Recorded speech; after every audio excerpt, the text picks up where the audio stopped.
자, 2017학년도 출연진 6번 문제인데요. 고대 국가라는 거죠. 지금 우리의 상속법을 대입하지 말라는 거예요. 원칙에 대해서 판단이 제시되어 있는 문제입니다. 자, 이 문제는 이제 이 사례형 문제 중에서 일반 사례형으로 볼 수도 있고 인물관계형으로도 볼 여지가 있어요. 그래서 인물관계형이라고 본다는 건 뭐냐면 여기 나와 있는 케이스에서 이 A가 아내가 있고 임신한 상태에서 그런데 실제로 이렇게 쌍둥이를 낳았다. 그러면 이제 인물관계 그릴 수가 있는 거죠. A가 있다. 아내가 있다. 그냥 아내라고 쓸게요. 근데 이 아내가 누구를 낳았냐면 바로 쌍둥이.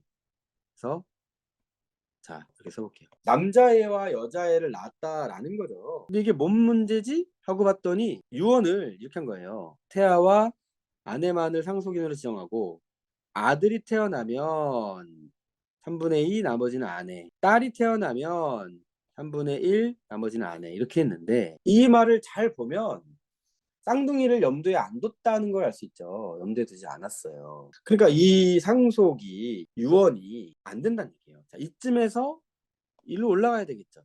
이렇게 유언으로 정한대 유언에 따라야 되는데 유언대로 정한 대로 할 수 없으면 딱 이 사안인 거예요. 지금 유언에서 이렇게 얘기했는데 그런 데가 나온다는 얘기는 취지상 예상과 달리라고 나왔으니까 유언으로 정한 대로 이루어질 수가 없다에 해당한다고 보면 돼요. 그러면 법이 정한 대로 그쵸? 법이 정한 대로 이게 법이 정한 거예요. 그러면 자 직계비속이 균분이다라는 거죠. 이 말이 좀 어려울 수 있는데 직계비속이라는 거는 얘네들을 말하는 거예요. 그 결국 균분이니까 전체 재산을 그냥 반반 나눠 가지고 아내는 못 받는 이게 법정 상속이에요. 직계비속이 없을 때라면 직계존속이 균분이다 이런 말 있지만 있으니까 그쵸? 이런 내용이고 자 마지막 혹시 몰라 보니까 상속인으로 지정되지도 제외되지도 않은 직계비속이 있다. 가장의 유언은 뭐냐? 자, 이걸 가지고 또 볼 수도 있죠.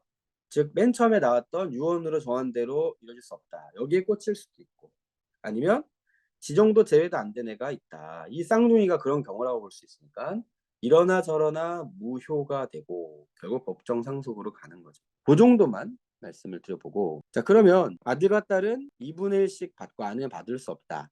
이게 맞는데 이 법률가 X라는 애가 이상한 얘기를 한 거예요. 이렇게.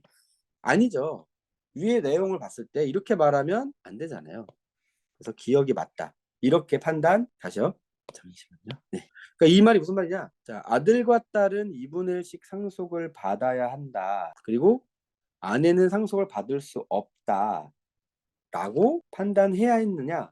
그렇죠. 네네. 그렇게 봐야겠죠. 판단해야 했느냐. 자, 그 다음에 그래서 얘가 맞는 겁니다. 네, 맞죠. 자, 그 다음에 이 때문에 같은 게 나오면 좀 주의해야 되는데 이런 조건을 부과하여서 처음부터 무효냐? 아니요. 이게 좀 해석의 차이가 있을 수 있는데 그래서 무효가 아니라 그냥 결론적으로 우연히 그러한 결론이 나온 거죠. 그러니까 처음부터 무효라고 할 수가 없는 게 만약에 실제로 유언대로 태어났다면 그때는 어떨 건데요? 얘 혼자 태어났다. 또는 얘 혼자 태어났다. 그러면은 아무 문제가 없었어요. 근데 우연히 쌍둥이가 태어나 버린 그런 거니까 이것 때문에 처음부터 무효다라고 말하는 건 사실은 맞지 않는다. 그래서 정답은 4번이 되는 그런 문제죠. 그러면 디귿이 맞다는 거잖아요. 디귿은 왜 어디가 맞냐 봤을 때 A가 아들 또는 딸 출생하는 경우에 대하여 유언을 한 것이지 동시에 출생하는 경우에 대해서 한 것은 아니었다라고 판단해야 했다.